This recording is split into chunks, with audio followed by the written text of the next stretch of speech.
نحمدہ و نصلی علی رسولہ الکریم اما بعد فاعوذ باللہ من الشیطان الرجیم بسم اللہ الرحمن الرحیم۔ السلام علیکم۔ روزے کی حالت میں وضو اور غسل کرنے کا صحیح طریقہ کیا ہے؟ دو ایسی غلطیاں جو اکثر لوگ نادانستگی میں کر جاتے ہیں، وضو کرتے ہوئے یا پھر روزے کی حالت میں غسل کرتے ہوئے، جس سے ان کا روزہ فاسد یعنی ٹوٹ جاتا ہے اور ان کو یہ پتہ ہی نہیں ہوتا کہ ان کا روزہ فاسد ہو چکا ہے، یعنی ان کا روزہ اب باقی نہیں رہا۔ آج ہم آپ کو وہ دو غلطیاں بتائیں گے، ساتھ ہی آپ کو غسل کرنے کا سنت طریقہ بھی بتائیں گے، کیونکہ روزے میں احتیاط ضروری ہے۔ غسل کرنے کا سنت طریقہ بہت آسان ہے، جو کہ کچھ اس طرح سے ہے کہ سب سے پہلے آپ نے کلائیوں تک اپنے دونوں ہاتھ دھو لینے ہیں۔ اس کے بعد اپنی شرمگاہ یا ایسی کوئی بھی جگہ جہاں پر نجاست لگی ہوئی ہو، اس کو اچھی طرح سے دھو لینا ہے کہ نجاست ختم ہو جائے۔ اس کے بعد نماز پڑھنے کے لیے جو وضو کرتے ہیں، وہ وضو آپ پوری طرح سے کریں گے، یعنی سب سے پہلے ہاتھ دھوئیں، پھر کلی کریں، اس کے بعد ناک میں پانی ڈالیں،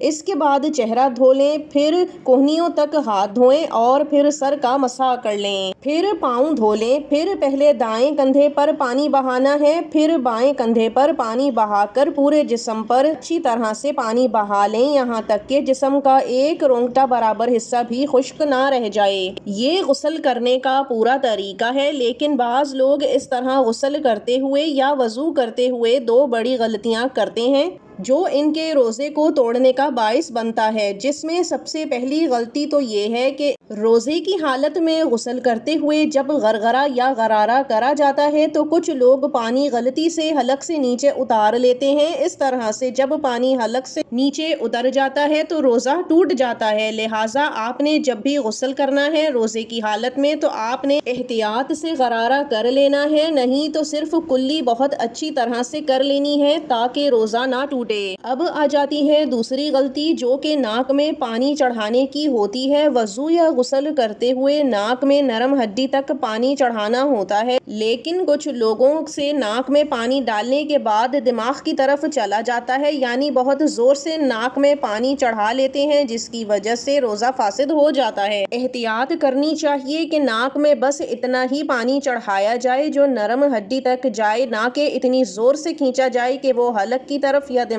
کی طرف چلا جائے، جس کی وجہ سے روزہ ٹوٹ جاتا ہے۔ اب سوال یہ آتا ہے کہ کیا افطار کے بعد دوبارہ غسل کرنا چاہیے یا پھر غرارہ کر لینا چاہیے؟ تو ایسی صورت میں جب آپ نے روزے کی حالت میں غسل کر لیا، چاہے آپ نے غرارہ حلق تک پانی اتار کے نہ کیا ہو، تب بھی آپ کو دوبارہ غسل کرنے کی حاجت نہیں ہوتی، کیونکہ غرارہ کرنا غسل کے فرائض میں سے نہیں ہے۔ غسل کے 3 فرائض ہیں، جن میں کلی کرنا، ناک میں پانی چڑھانا اور جسم پر پانی بہانا شامل ہے۔ آپ نے یہ 3 فرائض غسل کرتے ہوئے انجام دے لیے، لہٰذا آپ کا غسل ہو گیا اور آپ پاک اور صاف ہو گئے، اب دوبارہ غسل کی حاجت ہرگز نہیں ہے۔